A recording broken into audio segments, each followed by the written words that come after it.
महाराष्ट्राच्या राजकारणात सध्या नवनवे दावे केले जात आहेत. विरोधकांकडून सत्ताधाऱ्यांवरती निशाणा साधला जातोय आणि अशातच आता विजय वडेट्टीवार यांनी सुद्धा शिंदे सेनेसंदर्भात एक मोठं विधान केलंय. काँग्रेस नेते विजय वडेट्टीवारांनी शिंदे सेनेबाबत खळबळजनक असं वक्तव्य केलंय. शिंदेंची गरज संपली आहे असं दिसतंय आणि त्यामुळे त्यांना बाजूला सारतील आणि नवीन उदय पुढे येईल असा दावा वडेट्टीवारांनी केलाय. त्यांनी वक्तव्य करताना वारंवार उदय या शब्दाचा उच्चार केला, म्हणून त्यांचा रोख नेमकं कुणाकडे असा सवाल आता उपस्थित होतोय.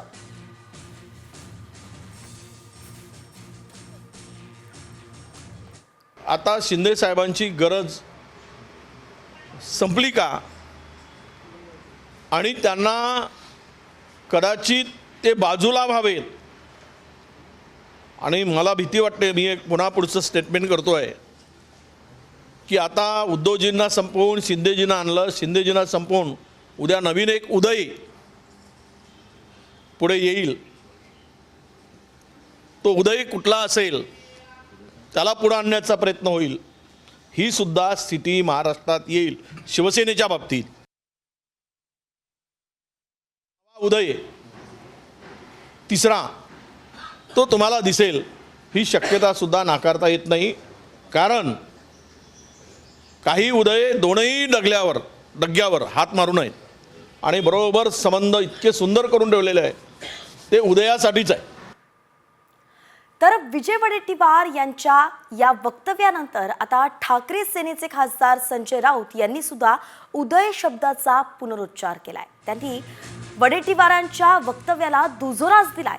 एवढंच नाही तर मंत्री उदय सामंत यांच्याकडे 20 आमदार असल्याचा खळबळजनक दावा सुद्धा संजय राऊतांनी केलाय. एकनाथ शिंदे रुसले तेव्हाच उदय होणार होता, मात्र शिंदे तेव्हाच सावध झाले असं राऊत म्हणाले. नेमकं ते काय म्हणाले त्यांच्या शब्दात ऐकूया. माझ्या माहितीप्रमाणे 20 आमदार आहेत. 20 ही माझी माहिती आहे. 20 आमदार आहेत. जेव्हा एकनाथ शिंदे रुसले होते सरकार स्थापन करताना मुख्यमंत्री पदासाठी, तेव्हाच हा उदय होणार होता. तेव्हाच हा उदय करण्याचं निश्चित झालं होतं. पण एकनाथ शिंदे सावध झाले आणि झाकली मूठ 1.25 लाखाची ठेवली. तर एकंदरीतच संजय राऊतांनी शिंदे सेनेवरती निशाणा साधणं सुरू केल्याचं दिसतंय. उपमुख्यमंत्री एकनाथ शिंदेंना सुद्धा त्यांनी आता निशाणा साधलेला आहे. एकनाथ शिंदे यांना राग आला की ते दरेगावात जाऊन बसतात असा टोलाच संजय राऊतांनी लगावलाय. तसंच तुम्ही गावात जाऊन बसलात तर सरकार कोणी चालवायचं असा सवालही त्यांनी उपस्थित केलाय. आमचे एक डेप्युटी सीएम आहेत ठाण्याचे, ते त्यांना राग येतो आणि ते गावाला जाऊन बसतात. पहाटे जातात, दिवसा जातात, दुपारी जातात, ते त्यांच्या गावात जाऊन बसतात. सरकार कोणी चालवायचं? मग हा महाराष्ट्र तुमच्या राग, लोभ, रुसवे, फुगवे यानुसार चालणार आहे का? लोकांचे प्रश्न आहेत तिकडे, या राज्याच्या समस्या आहेत. तुमचे रागलोक तुम्ही तुमच्या वाशी ठेवा, पण तुमच्या हातामध्ये आज सत्ता आहे. या सत्तेचा नीट तुम्ही राज्याच्या हितासाठी वापर करा. तर एकंदरीतच उपमुख्यमंत्री एकनाथ शिंदे नाराज असल्यानं ते आपल्या गावी गेल्याची चर्चा आहे. आणि त्यातच भाजप प्रदेशाध्यक्ष चंद्रशेखर बावनकुळे आणि गिरीश महाजन हे देखील दरेगावी जाणार असल्याचं वृत्त आलं होतं. मात्र आता गिरीश महाजनांनी हे वृत्त फेटाळलंय. आपण स्वतः किंवा बावनकुळे सुद्धा दरेगावी जाणार नाही अशी माहिती गिरीश महाजनांनी साम टीव्हीला दिली आहे.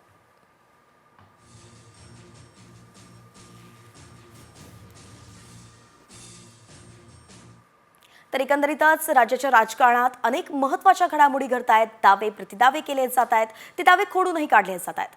अशाच अनेक महत्त्वाच्या राजकीय बातम्यांचा आढावा आता न्यूज पॉइंट 20च्या माध्यमातून घेऊया. शनिवारी प्रत्येक जिल्ह्याच्या पालकमंत्र्यांची यादी राज्य सरकारनं जाहीर केली. मात्र यादी जाहीर करताच महायुतीतील वाद चव्हाट्यावरती आलाय. पालकमंत्रीपदाच्या निर्णयाला स्थगिती देण्याची वेळ राज्य सरकारवरती आली आहे. रायगड पालकमंत्रीपदाबाबतच्या निर्णयाला त्यांनी स्थगिती देण्यात आलेली आहे.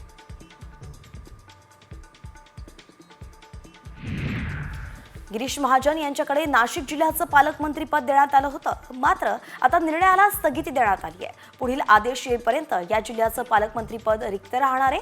नाशिकमध्ये पालकमंत्रीपदासाठी महायुतीमध्ये रस्सीखेच सुरू होती आणि त्यानंतर या निर्णयाला आता स्थगिती देण्यात आली आहे.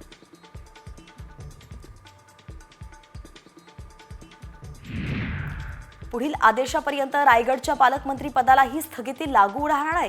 त्यामुळेच शिवसैनिकांमध्ये उत्साहाचं वातावरण निर्माण झालंय. मुख्यमंत्री आणि दोन्ही उपमुख्यमंत्र्यांनी गोगावलेंचं काम आणि शिवसैनिकांच्या भावना लक्षात घेता त्यांना पालकमंत्री करावं अशी मागणी आता केली जाते.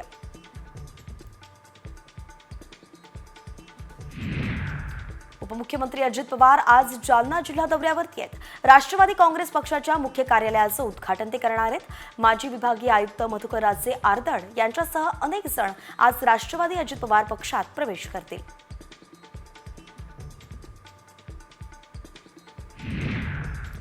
मुख्यमंत्री देवेंद्र फडणवीस सध्या दाऊस दौऱ्यावरती आहेत. तिथे एका चिमुकल्यानं फडणवीसांना खास गिफ्ट दिलंय. यावेळी मी पुन्हा येईन असं म्हणून तुम्ही खरंच आलात हे पाहून छान वाटलं असं चिमुकला म्हणाला आणि त्यानं असं म्हणताच एकच हसाही पिकला.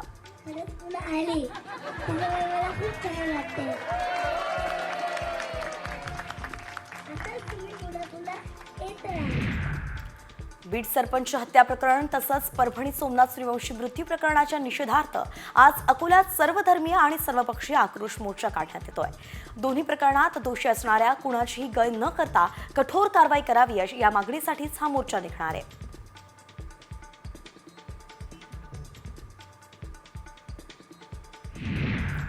तर अकोल्यातील आजच्या जन आक्रोश मोर्चाला मराठा आंदोलक मनोज सरांगे आणि आमदार सुरेश धस उपस्थित राहणार नाहीत. वैभवी देशमुख आणि धनंजय देशमुख या मोर्चाचं नेतृत्व करणार आहेत. दुपारी 2 वाजता हा आक्रोश मोर्चा निघेल.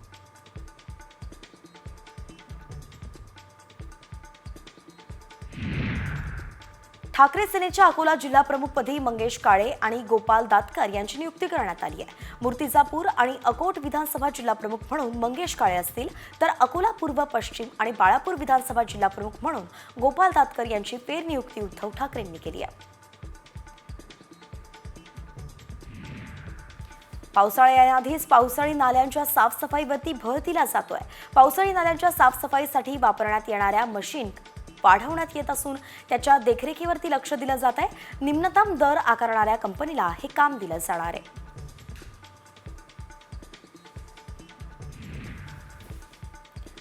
अभिनेता शाहरुख खान सुद्धा मोहम्मद शहजादच्या निशाण्यावरती होता अशी माहिती आता मिळतेय. सैफवरती हल्ला करणाऱ्याने शाहरुखच्या घरी घुसण्याचा प्रयत्न केल्याची कबुली दिली आहे. बंगल्याच्या असलेल्या तारांच्या कुंपणामुळे तसंच आतील सुरक्षेमुळे बंगल्यात घुसण्याचा प्लॅन रद्द करण्यात आल्याचं आरोपीने सांगितलंय.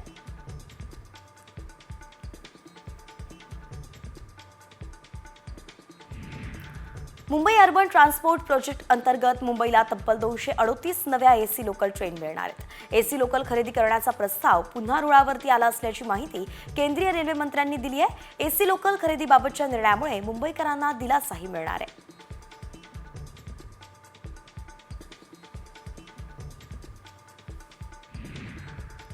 कोस्टल रोड लवकरच पूर्णपणे मुंबईकरांच्या सेवेत येणार आहे. 26 जानेवारीपासून कोस्टल रोड मुंबईकरांच्या सेवेत दाखल होईल. त्यामुळे बांद्रे ते मरीन ड्राईव्ह प्रवास 12 मिनिटांत पूर्ण होणार आहे. तसंच मुंबईकरांची वाहतूक कोंडीतून सुटकाही होईल.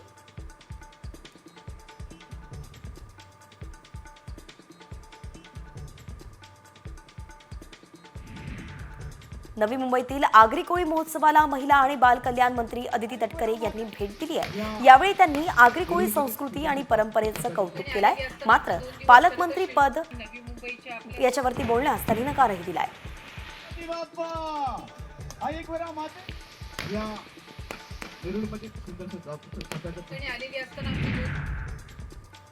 कोयना आणि चांदोली धरणातून यंदा सिंचनासाठी 54 टीएमसी पाणी उपलब्ध असणार आहे. सिंचनासाठी उपलब्ध साठा 100% उचलता येणार नाही. मात्र यंदा केवळ 4च महिने आवर्तन चालणारे पाटबंधारे विभागानं पंप आणि कालव्यांच्या तपासणीसाठी आवर्तन चालवलंय. फेब्रुवारीच्या सुरुवातीपासून आवर्तन नियमित सुरू होईल अशी अपेक्षा आहे.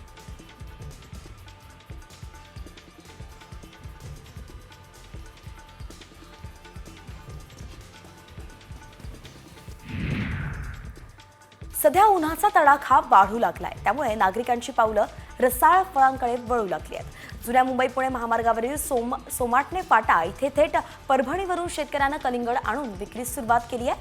महामार्ग असल्यानं मोठ्या प्रमाणात लालबुंद असलेले कलिंगड नागरिकांना आकर्षित करतायत.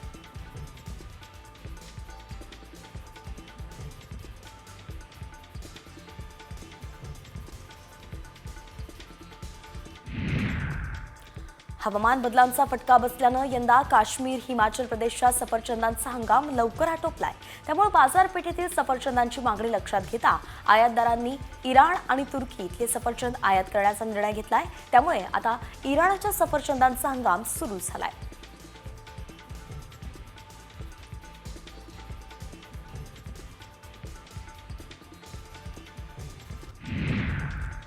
धाराशिव जिल्ह्यात यंदा चांगलं उत्पादन मिळेल या आशेवरती द्राक्ष बागा जोपासल्या आहेत. तर परदेशात द्राक्ष निर्यातीसाठी धाराशिव जिल्ह्यातील 729 द्राक्ष बागायतदार शेतकऱ्यांनी डिसेंबर अखेरपर्यंत नोंदणी केली आहे.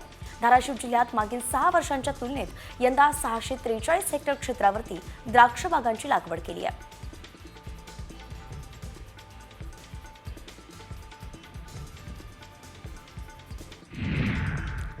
नंदुरबारच्या बाजारपेठांमध्ये लसणाचे दर पुन्हा गगनाला भिडलेत. 500 रुपये प्रति किलो पिळणारा लसूण आता 600 रुपये प्रति किलो मिळतोय. लसणाची आवक कमी असल्यानं लसणाच्या दरात तेजी कायम आहे. लसणाच्या दरात महिनाभरापासून सातत्यानं वाढ होतीये आणि याचा फटका आता सर्वसामान्यांच्या खिशालाही बसतोय.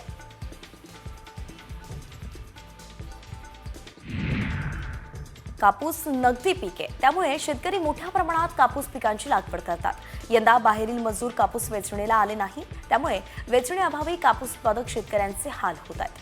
काही शेतकऱ्यांवरती 2 वेळेची कापूस वेचणी एकाच वेळेस करावी लागतेय, म्हणून लाख मोलांचा कापूस अजूनही झाडावरच आहे.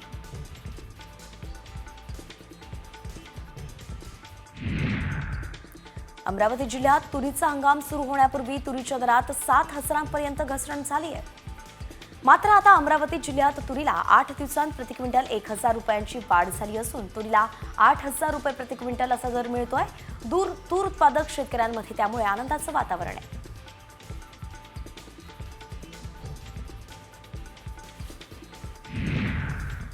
जळगावच्या शिरसोलीतील शेतशिवारात 2 एकर शेतात वन्य प्राण्यांनी दादर पिकाचं मोठं नुकसान केलंय. हातातोंडाशी आलेला घास हिरावला गेल्यानं भिका पारी यांच्या कुटुंबावरती आर्थिक संकट ओढावलंय. नुकसानीचा पंचनामा करून तात्काळ नुकसान भरपाई मिळावी अशी मागणी त्यांनी केली आहे.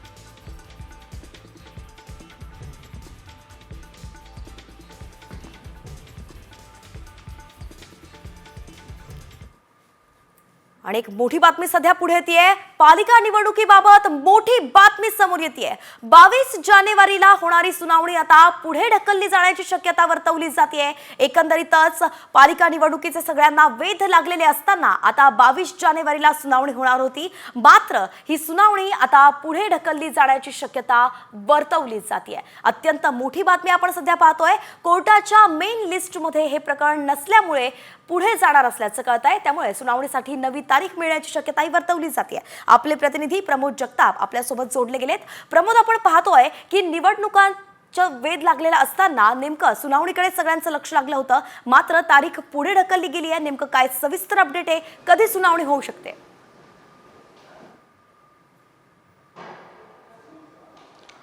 वैष्णवी, खरं तर महाराष्ट्रातील स्थानिक स्वराज्य संस्थांच्या निवडणुका मागच्या काही वर्षांपासून झालेल्या नाहीयेत. त्या सगळ्या सुनावणीचं भवितव्य जे आहे ते 22 तारखेला होणाऱ्या सुप्रीम कोर्टातील सुनावणीवरती अवलंबून होतं. मात्र आता 22 जानेवारीला सुप्रीम कोर्टामध्ये जी सुनावणी होणार आहे त्या सुनावणीमध्ये या स्थानिक स्वराज्य संस्थांच्या निवडणुकीचं प्रकरण नसल्याचं बघायला मिळते. जी सुप्रीम कोर्टाची मेन लिस्ट आहे त्या लिस्टमध्ये या प्रकरणाचा समावेश केला गेलेला नाहीये. त्यामुळे या सुनावणीसाठी आता नवी तारीख मिळण्याची शक्यता वर्तवली जाते. दुसरीकडे जर सांगायला गेलं वैष्णवी, तर जर या प्रकरणासंदर्भात राज्य सरकारकडनं उद्या मेन्शन केलं गेलं हे प्रकरण, तर सुप्रीम कोर्ट या सगळ्या प्रकरणाची सुनावणी घेण्याची शक्यता आहे. पण त्याचं शक्यता जी आहे ती खूप कमी असते.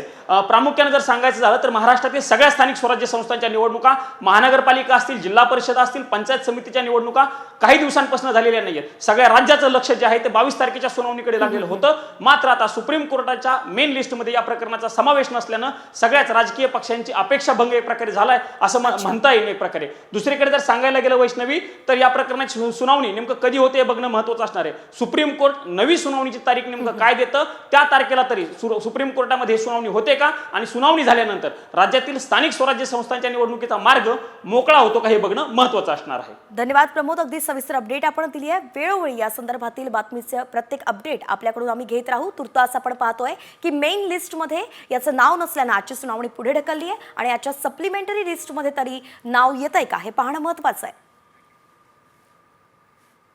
यानंतर आता एक राजकीय बातमी सविस्तरपणे पाहूयात. धनंजय मुंडेंचा पालकमंत्री पदाचा पत्ता कापला गेला असला तरी यामागे अजित पवारांची मुंडेंना वाचवण्याची स्मार्ट खेळी असल्याची चर्चा रंगली आहे. नेमकी ही खेळी काय आहे आणि अजित पवारांनीच का घेतली आहे बीडची जबाबदारी, त्यावरचा हा विशेष रिपोर्ट. धनंजय मुंडेंचा पत्ता कापला.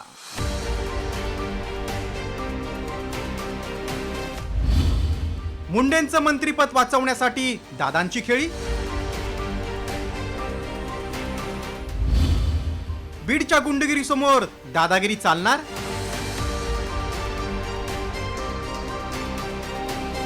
मंत्रिपदाची शपथ घेऊन तब्बल महिन्याभरानंतर पालकमंत्री पदाचं वाटप करण्यात आलं.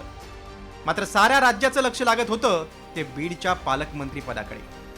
कारण सरपंच संतोष देशमुखांच्या हत्येचं कनेक्शन धनंजय मुंडेंच्या निकटवर्तीयांपर्यंत पोहोचल्यानं त्यांच्या मंत्रिपदाचा राजीनामा मागण्यात येतोय. त्यामुळे अजित पवारांनी त्यांना बीडच्या पालकमंत्री पदापासून दूर ठेवलं. मात्र सध्याची बीडची परिस्थिती पाहता आपणच अजितदादांना पालकमंत्रीपद न देण्याची विनंती केली होती असा दावा धनंजय मुंडेंनी केलाय. मला पालकमंत्री व्हायची इच्छा नव्हती हे मी स्वतः मगवा भाषणात पण सांगितलं आणि या अगोदर माझ्या पक्ष नेतृत्वालाच म्हणजे आदरणीय दादांना सुद्धा सांगितलं की सध्या परिस्थितीमध्ये बीडच्या ज्या पद्धतीचं जे काही चालू आहे त्यामुळं मी पालकमंत्री होणं हे बरोबर नाही. त्यामुळे आपण ती जिम्मेदारी घ्यावी ही दादांनाही मी विनंती केली स्वतः आणि माननीय मुख्यमंत्र्यांना सुद्धा विनंती केली. धनंजय मुंडेंना पालकमंत्री न करून अजितदादांनी स्मार्ट खेळी केली आहे. पालकमंत्री न करून दादांनी धनंजय मुंडेंचं एक प्रकारे मंत्रीपदच वाचवल्याची चर्चा रंगली. धनंजय मुंडेंच्या मंत्रिपदाच्या राजीनाम्याची जोरदार मागणी सुरू आहे. त्यांना पालकमंत्री केलं असतं तर आगीत आणखीनच तेल ओतलं गेलं असतं. त्यामुळे त्यांना बीडचं नव्हे तर दुसऱ्या कोणत्याही जिल्ह्याचं पालकमंत्री न करून कारवाई केल्यासारखा संदेश देण्याचा प्रयत्न केलाय. त्यामुळे मंत्रिपदाच्या राजीनाम्याची मागणी मागे पडू शकते. तर दुसरीकडे दादांनी बीडचं पालकमंत्रीपद स्वतःकडे ठेवल्यामुळे त्यांच्याकडून विरोधकांनी बीडमधील गुन्हेगारी कमी करण्याची अपेक्षा व्यक्त केली आहे. मात्र दादांच्या आडून दुसऱ्या कोणी कारभार चालू नये असा टोला आमदार रोहित पवारांनी लगावलाय. बीडमध्ये रेल्वेचा प्रश्न असेल, MIDCचा प्रश्न असेल, असे अनेक प्रलंबित प्रश्न आहेत. ते किमान आपल्या निमित्ताने मार्गी लागतील अशी अपेक्षा दादा आपल्याला विनंती आहे. बीडचा रक्तरंजित पॅटर्न बदलून बीडमध्ये बारामतीचा हरित पॅटर्न आपण राबवावा. पुण्यामध्ये ज्या पद्धतीने तुम्ही काम पूर्वी केलेलं आहे पवार साहेबांच्या मार्गदर्शनाखाली, तसंच काम बीडमध्ये सुद्धा तुम्ही आज पक्षाचे तुमच्या पक्षाचे नेते असताना तुम्ही ते कराल अशी लोकांची अपेक्षा आहे. त्यामुळे तिथं खऱ्या अर्थाने तुम्ही पालकमंत्री आहात हे स्पष्टपणे दिसलं पाहिजे. नाहीतर कुणीतरी तुमच्या पाठीमागे वेगळ्या काही गोष्टी करत असतील हे काय लोकांना तिथं आवडणार नाही. आणि सुरुवात करायची असेल तर पोलीस प्रशासनापासून सुरुवात केली पाहिजे. पालकमंत्री पदाचा पत्ता कापला गेल्यामुळे मुंडेंच्या मंत्रिपदाच्या राजीनाम्याची मागणी मागे पडणार की आणखी जोर धरणार हा खरा प्रश्न आहे. तर दुसरीकडे बीडमध्ये कायदा सुव्यवस्था राखण्याचं मोठं आव्हान अजितदादांसमोर देखील असणार आहे. ब्युरो रिपोर्ट, साम TV.